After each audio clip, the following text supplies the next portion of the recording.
Hey guys, welcome back to the channel. Yes, I'm finally back with another teamwork build for you guys. Yeah, I was only supposed to be in France for 10 days. Unfortunately, I was stuck in France for way longer than I was supposed to be. And the reason was because I got that sickness. Yeah, the one that everybody's been talking about for the last 2 years. Don't worry, I'm fine now. I actually got 4 vaccination shots. Anyway, I did manage to get a hold of the Battle Zoo Ancestry book. However, I'm not quite ready to do the teamwork build for that, so today we're going to be building another necromancer. The previous necromancer build is one way you can do it. However, in that build I did make a mistake. I want to thank Joseph Citadino for pointing this out to me. You can't actually take Command Undead and Improved Command Undead with the Cleric Dedication. The Cleric Dedication doesn't actually give you harmful font. Therefore, it is much better to take the Witch Dedication for that build. Then you don't need Wisdom or Charisma, and you can put your points into Dexterity and Intelligence. There's a couple of other reasons for the Witch Dedication as well, but I'll get into those later in this video, since we're going to be taking that dedication for this build. Anyway, now that that's out of the way, let's get into the build. So our ancestry for this build is going to be the Elf. And for our heritage, we're going to go with Whisper Elf. With this heritage, as long as we can hear normally, then we can seek undetected creatures in a 60-foot cone instead of a 30-foot cone. We also get a +2 bonus to seek undetected creatures within 30 feet, as long as we can hear them. We'll talk about why we're taking this heritage a bit later in this video. For our background, I've got another rare one from the Book of the Dead for you guys with Willing Host. With this background, once per day, we can make a skill check associated with an exploration activity, even if we would normally be required to be trained in the skill in question. We become trained in that skill just long enough to make a single check. Whether or not the check succeeds, you must perform a minor favor for the spirit that helped you within the next 24 hours.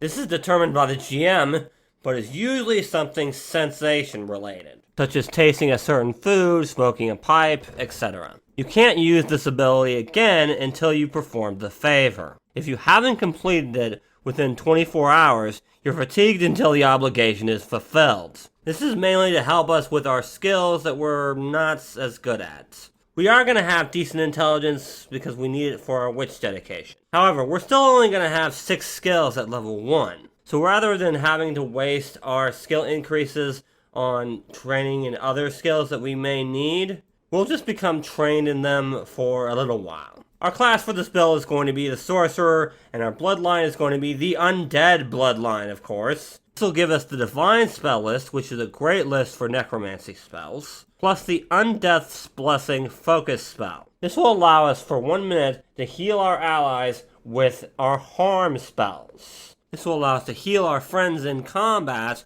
even if the party doesn't have a cleric. Because we're a sorcerer, we don't have many spells to work with, and we don't want to have to waste one of our spells known on the heal spell. No, we'd much rather have a bunch of necromancy spells, so we can take advantage of feats later on. Anyway, our starting stats for this build are going to be Strength 10, Dexterity 16, Constitution 10, Intelligence 14, Wisdom 10, and Charisma 18.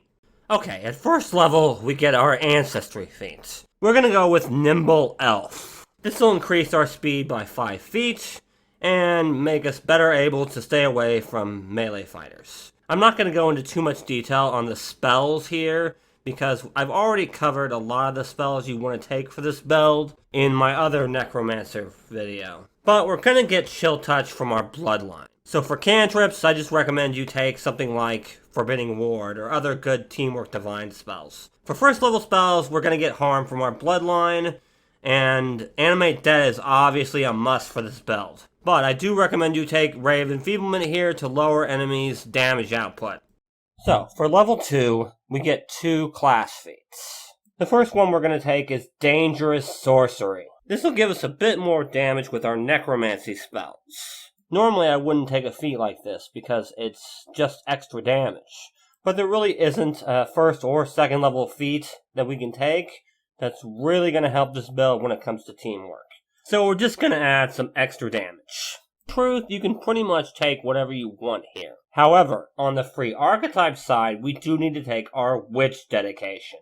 We are definitely going to need a familiar for this build, and because it's a witch familiar, it comes back every day, which is hugely important for this build. But we won't actually be casting any spells from the witch archetype, so the patron doesn't matter at all. Take whatever patron you think will work best with this build.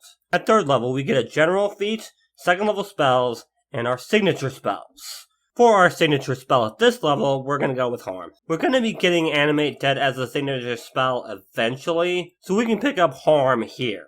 But that's the only signature spell we really need for this build. Other than that, you can pretty much pick whatever signature spell you want for higher levels. For a 2nd level spell, I recommend Imp Sting if you have access to it.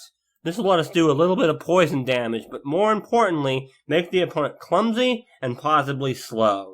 And lastly, for our general feat, I do recommend that you pick up an Adopted Ancestry Human. Now you may be asking, but TBG, why don't we just take Half Elf in the beginning and save a general feat? The answer to that is fairly simple. First of all, going full elf gives us a 30-foot move speed to start, meaning that if we went half elf, we would have a speed of 30 feet now instead of a 35-foot move speed.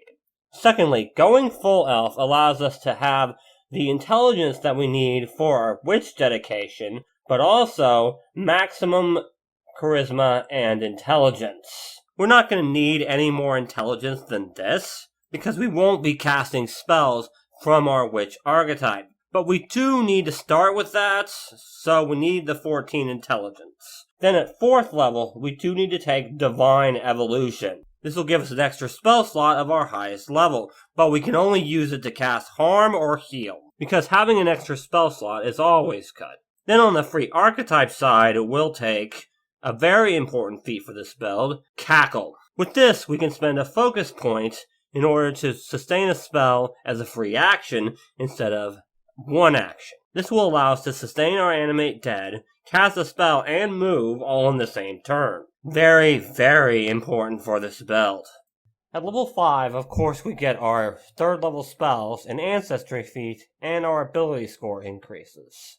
For our ability scores, we want to increase our Dex, Con, Wisdom, and Charisma. For our Ancestry feat, we'll take Cooperative Nature. Come on, anytime you have access to human feats, you should take this feat. +4 to aid? That's ridiculous. As for 3rd level spells, Rouse Skeletons. That's what I recommend. It's difficult terrain you can move. Come on, of course we're taking this.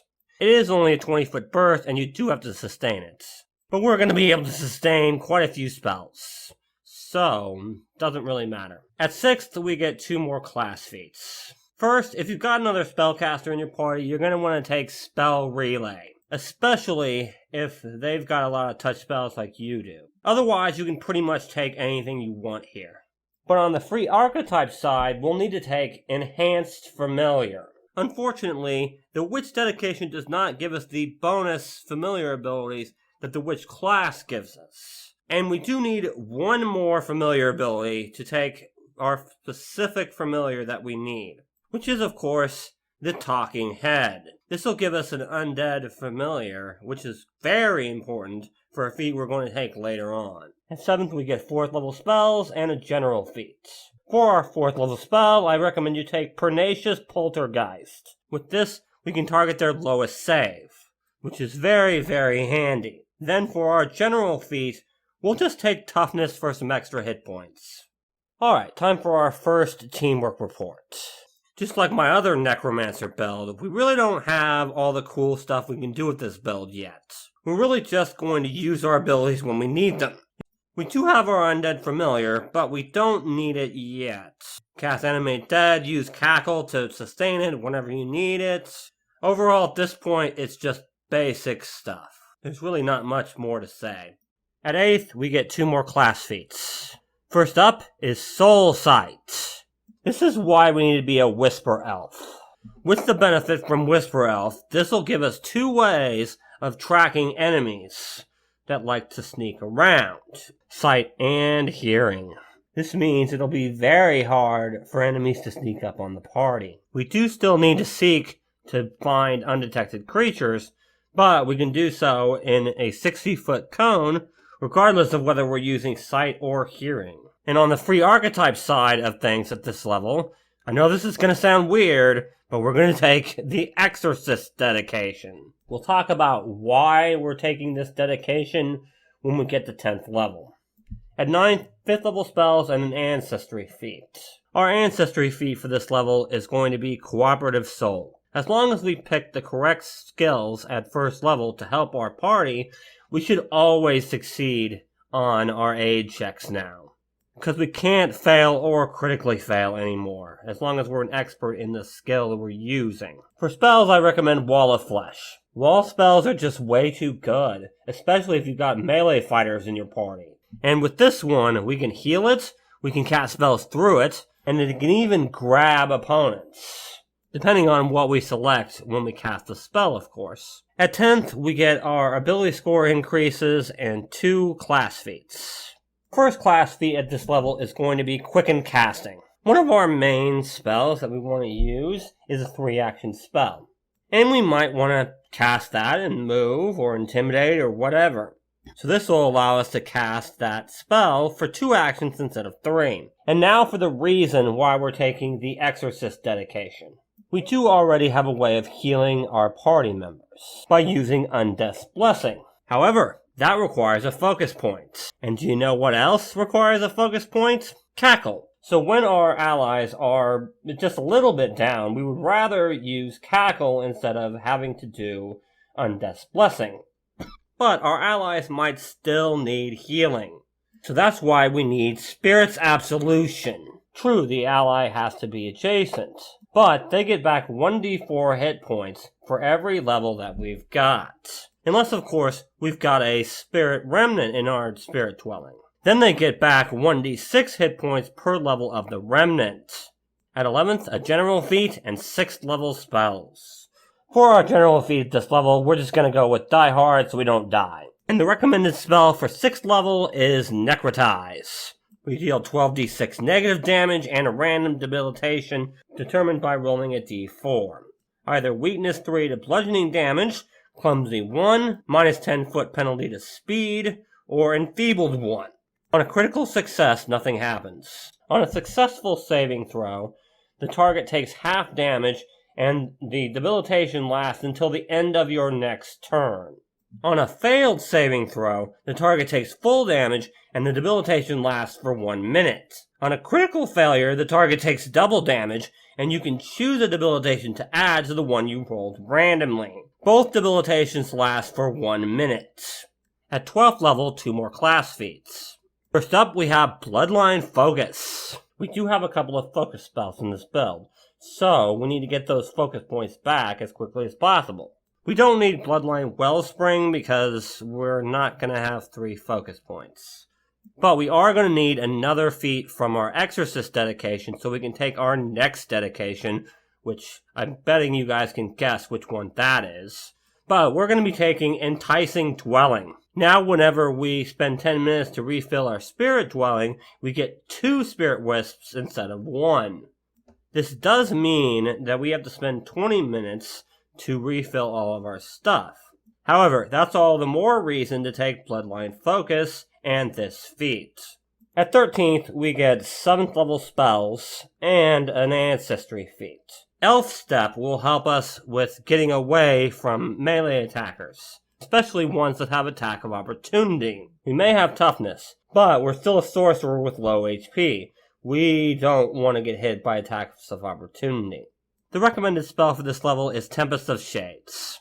I covered this and a bunch of other spells in my previous Necromancer build, which is right up here in the card. And finally, at 14th, we can finally take our Reanimator dedication. This, of course, will give us Animate Dead as one of our signature spells, in addition to our others. In addition, if we're able to use a mostly intact corpse for Animate Dead, then the undead that we animate gets a +1 to basically everything. On the free archetype side, we'll take Sepulchral Sublimation. This is the feat I was talking about earlier, the one that we need the familiar for.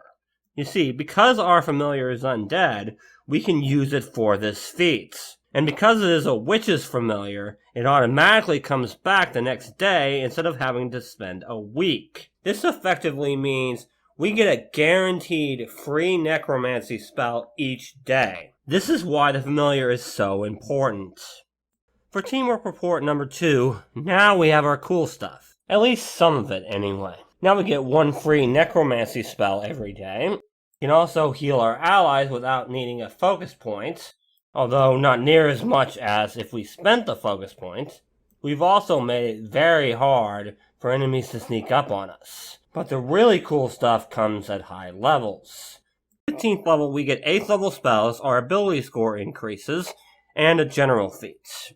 I did forget to do the ability score increases for level 10, but they're going to be the same as the ones for this level, which are of course Dex, Con, Wisdom, and Charisma. For the recommended spell for 8th level, I recommend you take Spiritual Epidemic.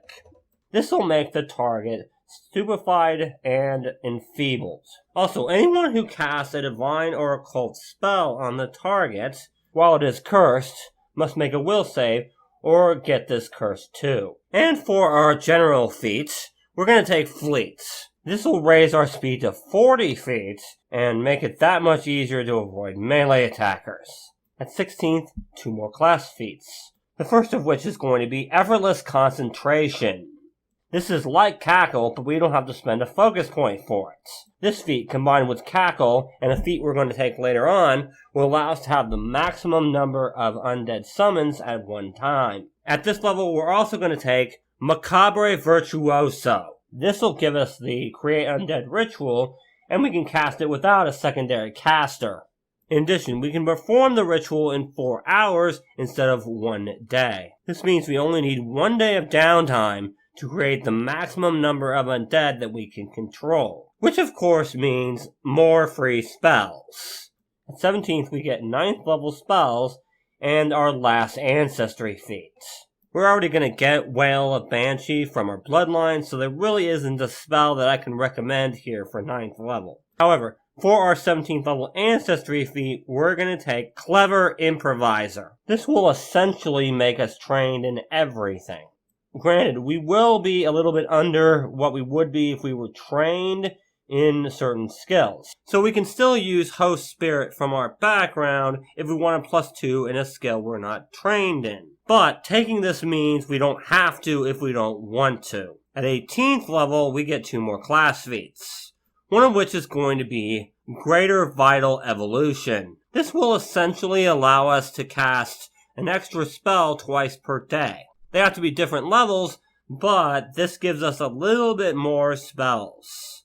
And then on the free archetype side, we'll take Bonds of Death. This feat will allow us to sustain 2 undead for 1 action. This combined with Cackle and Effortless Concentration means we can sustain 4 undead at the same time and still cast spells. Granted, we only have 2 focus points, so we can only do that for 2 rounds. But after that, we still have 3. At 19th, 10th level spells, and a general feat.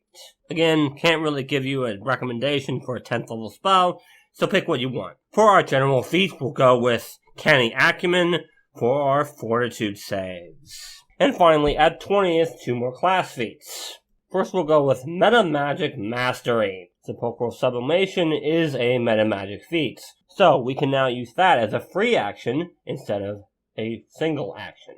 And finally, on the free archetype side, we'll take Deathly Secrets. And the spell we want to take is Subjugate Undead. This is simply a lesser version of the Command Undead feat.